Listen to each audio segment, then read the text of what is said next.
This video is on Canto 21, Dante's Inferno. And in this we are going to the Malaboge, which has the Veriters. Essentially, that's an archaic word. It means people who do essentially political or communal fraud, paybacks and bribery and all that sort of thing. And we have to remember that this entire Circle 8 is a circle of fraud. And we've seen various types of it already. We've seen simony and flatterers, and last time it was the fortune tellers. And this is Circle 8. Well, Circle 7 had the violent, like Attila the Hun, did lots and lots of damage. Dante has these people lower because, in his estimation, the fraudulent are worse, and they're worse. Why? Well, because we have the situation that they're attacking the very foundations of a coherent and cohesive society. And they're attacking the very basis of any type of ethical life, truth. And what we have to see as we go through this particular canto and others following, even the ones before it, is that not only are we talking about the contrapassio, remember the just results or return for sin, not just talking about that, but we're also talking about some other things, such as place of truth, the fact that there is a corrupt society being formed here in this canto, but it's one based on just not truth, but on coercion and deceitfulness. And you can see that just the very nature of society is being corrupted here. So, that being said, let us go on. So, here we start off Canto 21. Us talking of things which my comedy does not care to sing. We passed from one arch to the next until we stood upon the summit.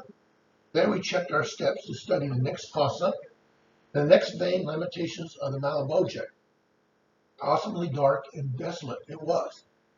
Pause here for just a second. Notice what Dante says, vain lamentations.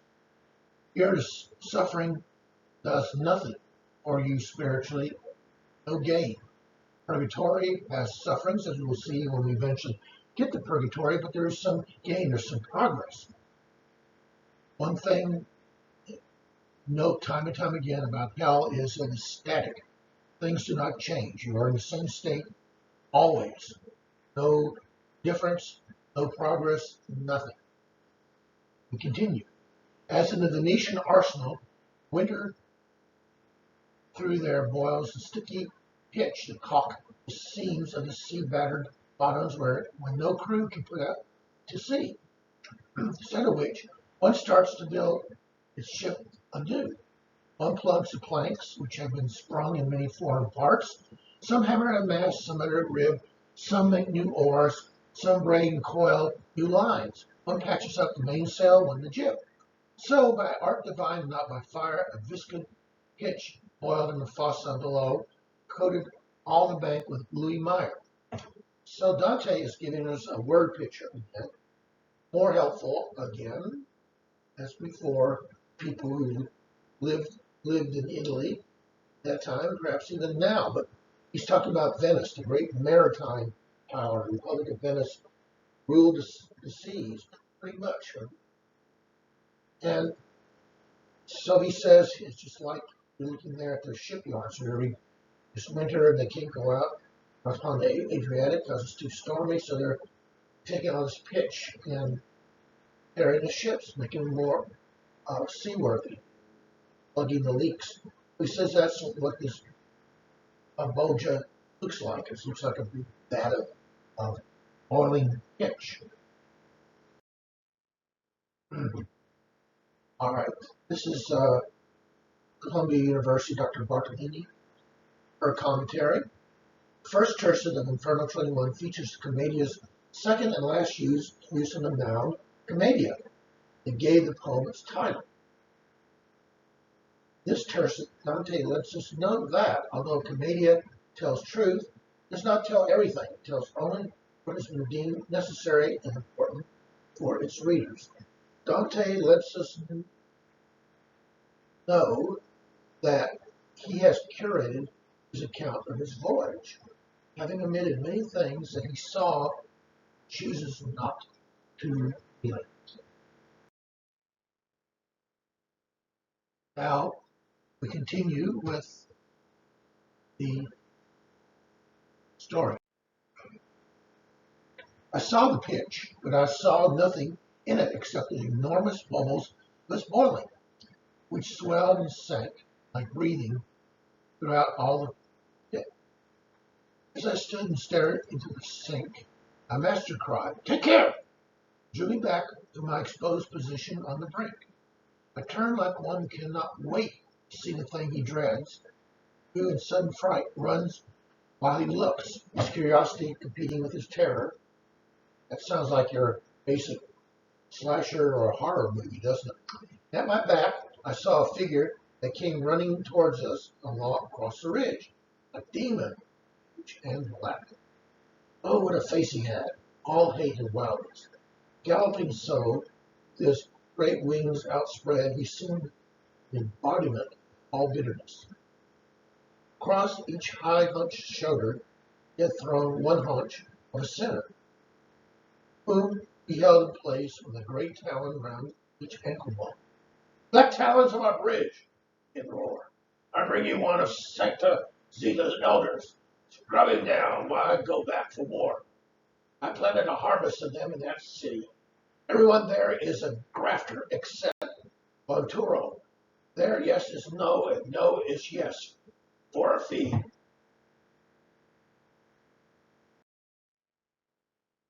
The fifth Boja of the 10 Boja of the circle of fraud holds the Veritiri.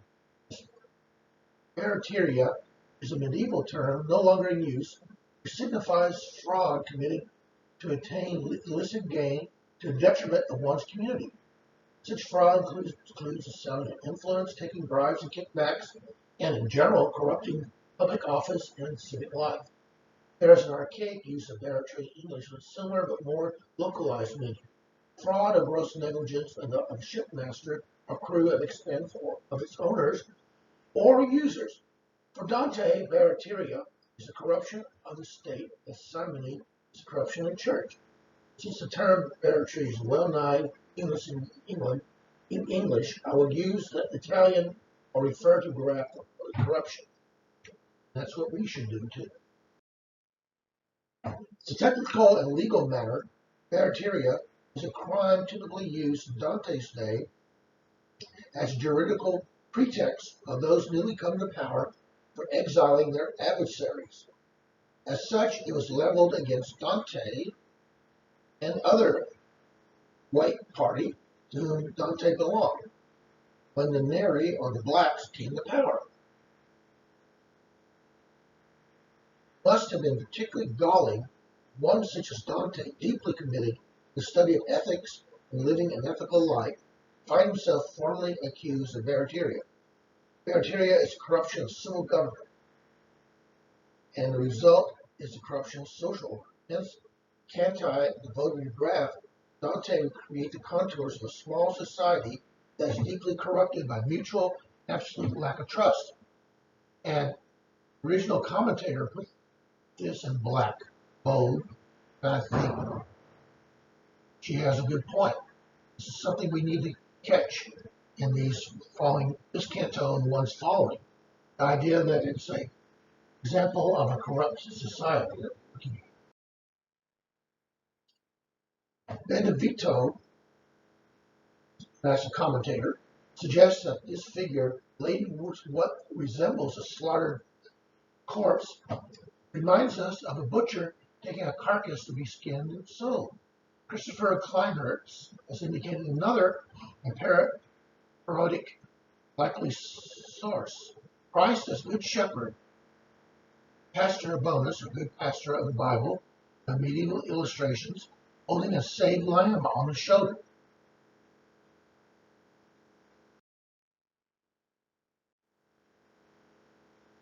The name of this class of devils, the Malabraki, fits well place Malabojang and means evil claws, referring to their hooked hands, perhaps to their forked prongs. Elders of Lucca were the city magistrates, similar to the governors to the priors of Florence. Zita was a young servant woman of the city, dead in the 1270s, to whom were reputed great kindness and numerous miracles. While she was not canonized until 1690, she was reputed a saint shortly after her death. Her cult flourished around her tomb in the church of San Ferdinando, Lucca. As for the identity of this nameless Luccanese, Guido de Pisa seems to have been the first commentator to say he was Martino Portiano. He seems to have shared political thus grafting power with Bonturo Dante mentioned in verse 41. There is another fact about him that's striking. He died apparently, according to Guido, on 26th of March, 1300. That is, at least in certain calculations, on the very day that's now unfolding in Dante's poem. And that is kind of clever to see Dante. Now, the other guy, Dante, Dante, did not die until 1325, was famed for his poetry. Popular tale has it that when Boniface VIII, you know who Boniface VIII is, it's Dante's real good buddy, bracing him at an encounter when Bonturo visited him on the embassy, shook him. Bonturo said in return, "You've just shaken half a Lucca," meaning to indicate Martino as the other half. Dante's devil exclusion of him from among the Luccanese, who, suborned by money, would turn an elder's no into a yes, is indubitably ironic and sarcastic. No one in Lucca is a greater grafter than Fifth Bolgia boasts two story arcs. Primary story arc that extends over the whole Bolgia, the second story arc that insert the servants into the first. And the first story arc goes from Inferno, Canto 21, verse 4 to Inferno, Canto 23, verse 57, which means that we'll be looking at this story not only this time, but in the next video. Primary story arc recounts what happens between Dante and Virgil and the devils, who are the guardians of this Bolgia. The story arc extends all the way from the beginning of Inferno 21 to Inferno 23, verse 57. So we got a relatively long story there. Now the other secondary story arc starts in Canto 22, verse 31, and extends to Canto 22, verse 151. The secondary story arc is confined to Canto 22. It's a story what happens between a particular sinner and the devils who capture him. And it begins, let's say, Canto 22, verse 31. Here is an important point. Everyone in this Bolgia, including both grafter prisoners, devil guards, is tricky and deceitful. Everyone is trying to deceive everyone else. This is Dante's representation of civic government.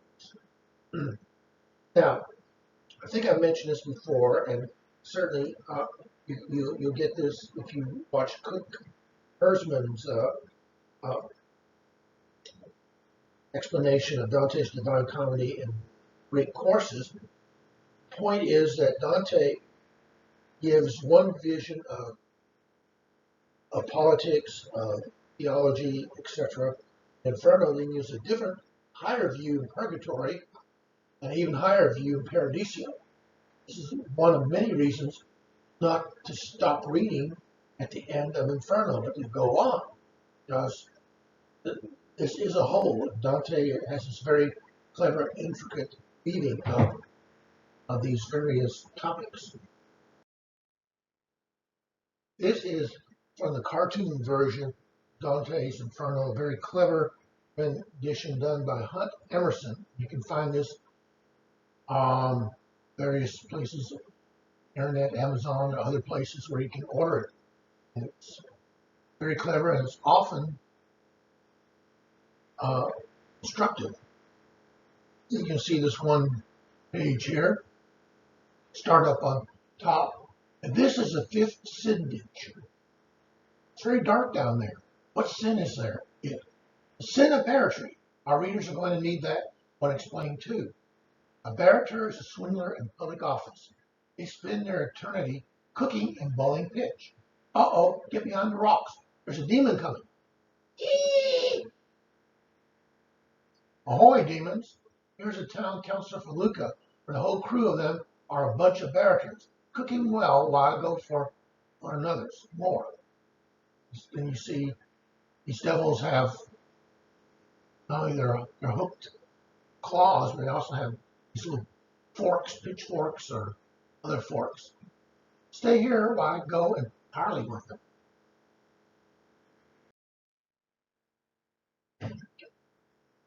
Now we continue with the story. Down the center plunge. At once the demon spun from the cliff. No mastiff ever sprung or eager for the leash to chase the felon. Down plunged the sinner and sank, reappear with his backside arched and his face and both his feet glued to the pitch, almost as if in prayer. The demons under the bridge who guard the place and the sinners who are thrown to them bawled out, "You're out of bounds here for a second face. This is no dip in the sriracha. Take your look and then go get down in the pitch. Stay below unless you want a taste of the grappling hook."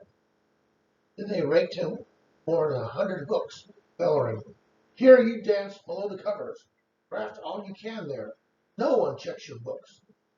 They dipped him down in that pitch exactly as a chef makes scullery boys dip meat in the boiler, only it with their hooks floating free. This is an example of what they're talking about, the sacred face. Salute didn't turn out as well as I hoped, but this is the sacred face, an ancient crucifix carved out of dark wood in the Cathedral of Lucca. And if you can, Jesus' face here is dark. And all the other reference is to the reference to a river.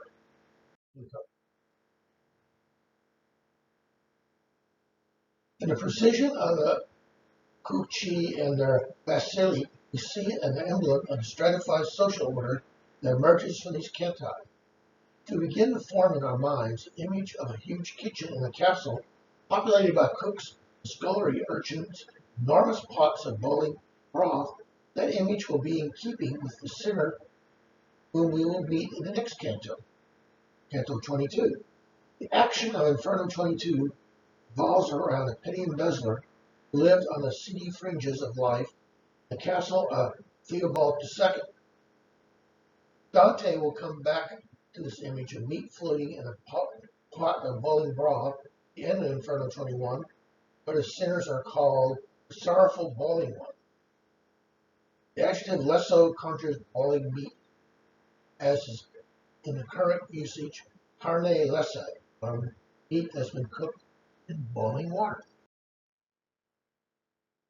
And this is from the book Spiritual Direction from Dante. We shall see that there is more to their punishment than mere retribution, however. What they experience here in Tar is in some real way reflective of how they lived while on earth. The soul dashes away from the demon, diving into the tar. When even part of him is visible, is threatened with attack by hooks. Given the slightest opportunity, the devils attack. They harpooned him with 100 prongs. Verse 52. The imagery suggests that here you are never safe. There's no relaxing or letting down the guard. These souls are like mice, the cat waiting outside their hole. Connection between punishment and sin is made clearer here. These souls are masters of working undercover, under the table, under the radar. You do your jigs here undercover. Success in their sinful ways on earth require them to avoid detection from higher authorities by remaining outside. Being exposed to view must be avoided at all costs. Here, they must do the same, work out of sight.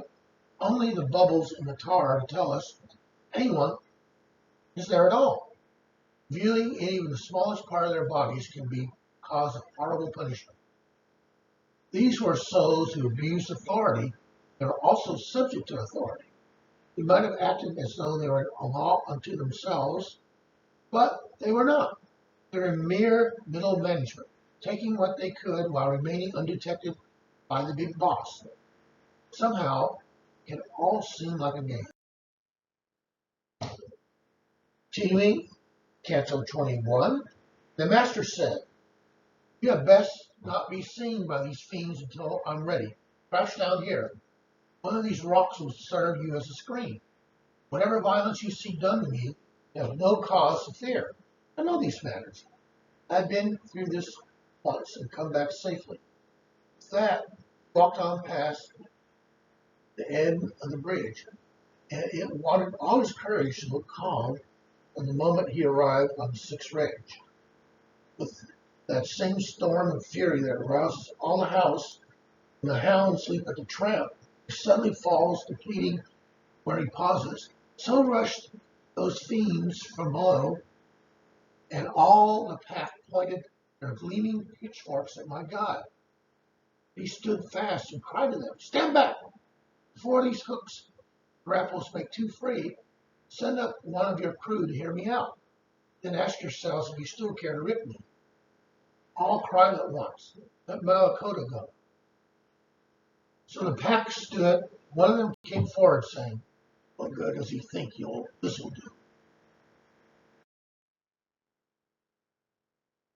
Virgil's reminder that he's been here before, intended to reassure us, not very reassuring when we consider the two possible references for the time before verse 63.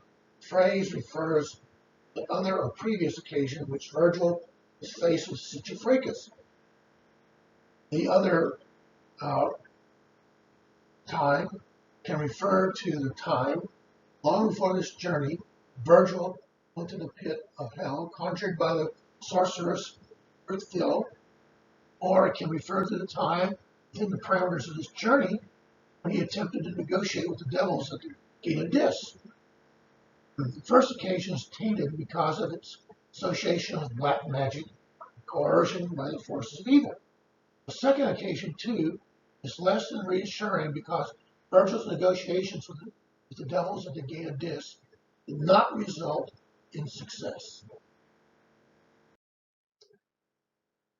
This is another picture by Sandal Burke, who has done a modern form of illustrations for Dante, putting the Divine Comedy in modern day Los Angeles. You can see here we got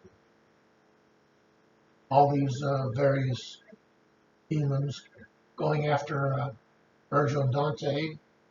For some reason, there is a shopping cart with cans behind it. At the gate of Dis, Virgil negotiates with devils who remain anonymous.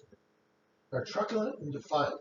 They sing in only one key, and are resistance and opposition. Effectively, they communicate is, "No, you may not pass. We are committed to blocking your passage." Malakota, which by the way means evil tail, an individualized devil with a name and personality, has many more arrows in his quiver. Instead of being overtly truculent and overtly defiant, is suavely charming, apparently helpful. In other words, Malakota is a master of deceit.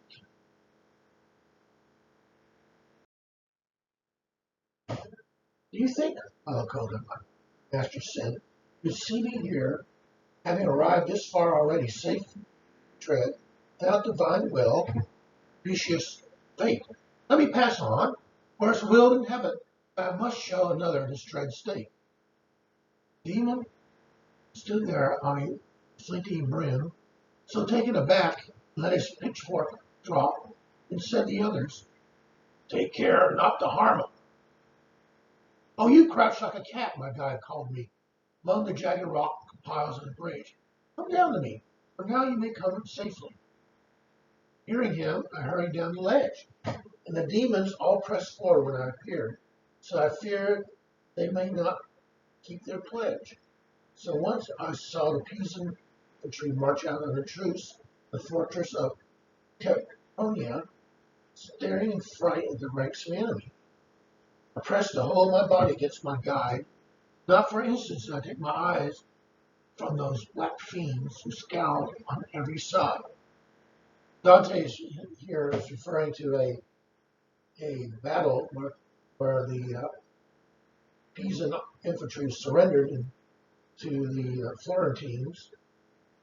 Gutenberg was a witness of this, and they had to come out and march out weapons into the ranks of their enemies. He compares that to sort of a metaphor of what is going on now. Here is illustration by Gustave Doré, colorized. It does look like a frightful situation. I think we all agree on that. They swung their forks, saying to one another, shall I give him a touch on the rump? Answering, sure, give him a taste to pay for him for his bother. The demon who was talking to my guide turned around and cried to him, at ease there, snatcher. Then to us, there's no road on this side. Arch lies all in pieces in the pit.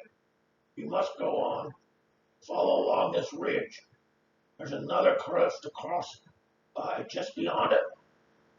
In just 5 hours it will be since the bridge fell 1,266 years in a day. That was the time the big quake shook all of hell. I'll send a squad of my boys along the way. See if anyone's airing himself below. You can go with them. There will be no foul play. Front and center here, Grizzly and Helkin. Again, order them. You too, dead dog. Curly Beard, take charge of the squad of 10. Take Grafter and Dragon Tooth along with you. Pig Tusk, Cat Claw, Cramper, and Crazy Red. I've chosen John Ciardi's translation for these cantos because he translates the Italian for the various names of the demons. And this is fairly important because you can see how silly, in a way, they look. And once again, one of the themes here will be the venality and lack of dignity of evil. Evil is threatening, evil is scary, but it's also, shall we say, not dignified. We'll see some more of that, of course, at the very end of this canto. Once again, we'll read from spiritual direction from Dante. Agreements are intended to be clear and binding, not as means of manipulation and deception. When our Lord's disciples questioned him about making oaths, he demanded clear, unequivocal speech from them. Let what you say be simply yes or no. Anything more comes from the evil one. That's Matthew chapter 5, verse 37. Keep these men safe until the other ridge, the one that crosses all the ends intact. Devil as good as his word. Virgil and Dante will be safe with this hellish patrol all the way to the bridge that's still standing. What effect does this guarantee have if there's no bridge? Suppose no one suspects devils are logicians. Dante, picking up the signals from their evil claws, it's hard to ignore the fact they are drooling and grinning, making faces at one another.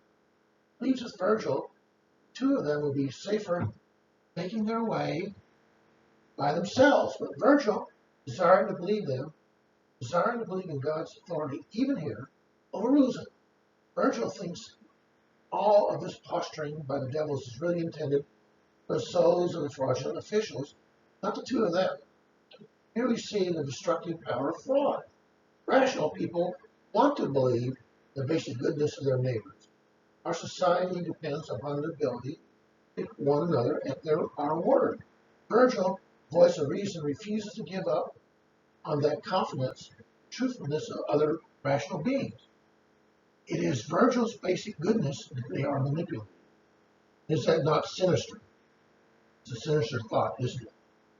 Part of the sinister nature of fraud.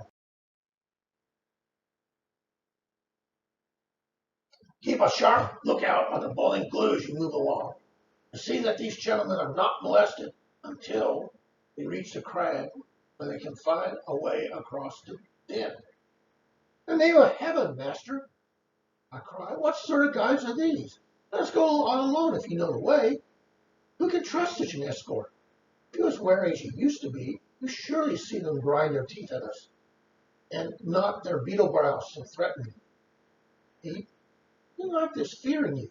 Let them gnash and nod as they please. They bid us only the sticky wretches simmering in that stew. They turned along the left bank in a line.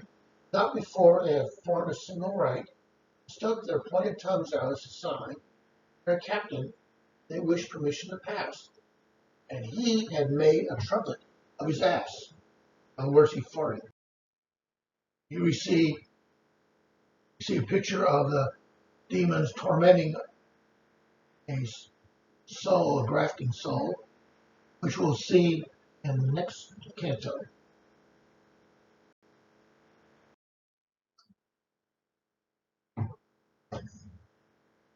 Once again, you have a page of Hunt Emerson's Dante's Inferno, illustrated, shall we say. We'll just read along a little bit. Oh, hold on, boys. Let me speak to your captain. All right, this had better be good. Look, I got access to all areas past. You have to let us through. Us? Damn, that's genuine lads. Can't touch it. Hey, you can come out. Dante, you're safe now. This is obviously a version of, quote, safe, close quote, I'm not familiar with. Leave it. It's no good going trying to find the bridge. They're out. You'll have to go along to the next dike where you can get over the ditch. I'm sending a gang along there to poke barrators. You can go with them. No, it's all right. Oi, you lot. You hadn't done the demon salute. Oh, sorry. And he farts, and I'm not going to imitate that. That's my boys. Off you go.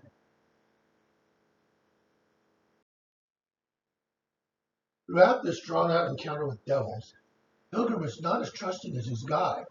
Pilgrim resists Malakota's offer of an escort, continues to consider the devils hostile, verses 127 to 32. Virgil is wrong when he states categorically towards the canto's end, Dante has nothing to fear. Reasonable Virgil is deceived by Malakota's reasonable demeanor. More succinctly, Malakota's three declarations can be labeled as thus. 1. It is true that the way forward is obstructed because the sixth bridge lies smashed to bits on the floor of hell. 2. It is false that we'll eventually find an unbroken bridge on the Boja. 3. It is true the shattering of the bridge occurred precisely 1,266 years ago, plus 1 day minus 5 hours. Falsehood of an intact bridge, travelers will access further on a successive package of truth by being sandwiched between the truthful statements on either side of it. You can see here Dante is really showing a power and danger and corruption of lying. Now, someone may come up and say to you a bald-faced lie. It's obviously detectable. Generally, what will happen often, especially with skilled liars, such as these devils here, is that they'll tell you the truth, then mix a little lie into it, or tell you part of the truth, or tell you the truth taken out of context. Some way to cleverly bring in the fraud and deceit, and with it attacking the very basis of community. Verses 1:15 to 26, Al-Qaeda orders his troop to set out on a reconnaissance mission. They are to check on sinners that exited the pitch and simultaneously to accompany the travelers to the next bridge. Includes the clear signal travelers are fair game. They are to be kept safe until they arrive at the next intact crossing point. However, there is no bridge that crosses over the next Boja intact, since all the bridges over 6 Boja have shattered at the same time. Hence, Al-Qaeda's instructions to his fellow devils to guide Dante and Virgil, keep them safe until they reach the next intact bridge, is a covert instruction to attack them. Al-Qaeda's safe passage.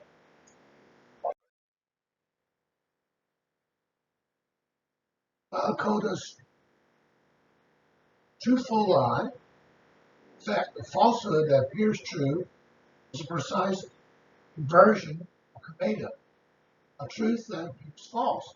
Dante first uses the term Canto in the context of Gerion's arrival in the final verses of Inferno 16, defines it as a truth that has the face of lie. In other words, Dante defines Canto as a truth that may at times appear false.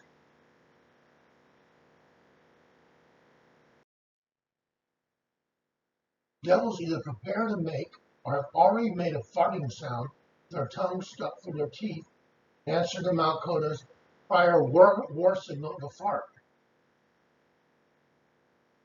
Cesar Lina's appreciation of this low melodic seen as part of tradition of diabolical music, the hellish music, that stands in total contrast to heavenly music we shall hear in Paradiso. The perverse devils turn their mouths into anuses and preparing answer to Al-Qaeda's, and he is surely aptly named in light of his sound, turning his anus into a bugle. Gestures constituting a sign of understanding among the malefactors, a sign of their derision for Virgil's self-confident misreading of their intentions. Now, just mention this is from Hollander, and Robert and Jean Hollander, husband and wife, did some translations of Dante's Inferno. Robert Hollander taught Dante at Princeton for about 30 years. Last month he died.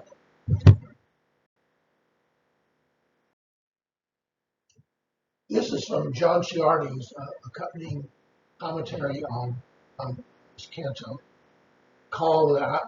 I'm using John Ciardi's translation, this canto and 2 more to follow. Dante has been called master of disgusting. The stress at times on the mastery and times on the disgust.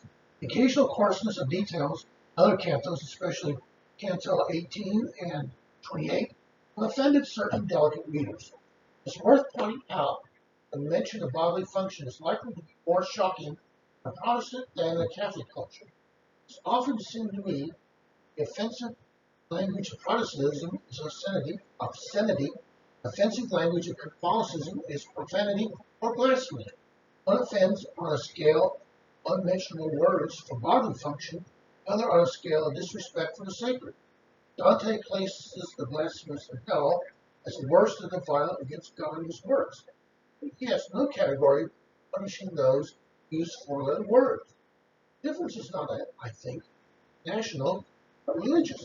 Chaucer, as a man of Catholic England, took exactly Dante's view in the matter of what was and what was not shocking language. The Pardoner's Tale, Chaucer sermonized with great feeling against the rioters, their profanity and blasphemy, the way they rent Christ's body with their oaths. He is quite free himself with obscenity. Modern English readers tend to find nothing whatsoever startling in his profanity. The schoolboys faithfully continue to underline marvels of his Anglo-Saxon monosyllable. Take partial notes on that.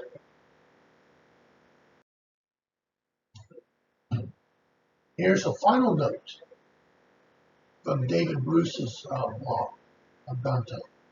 Mid-1800s, a French entertainer named Joseph Pujol was able to pass gas at will, and in an act which he was stripped naked when in front of a male-only audience, use a tube to blow into, fill his rear up with gas, and then play songs with other feats on his anus.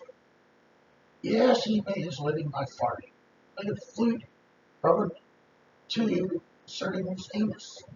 Read about it on Wikipedia. So bizarre. So we end Canto 21. Obviously, next time will be Canto 22, and we'll join you. Thank you for listening.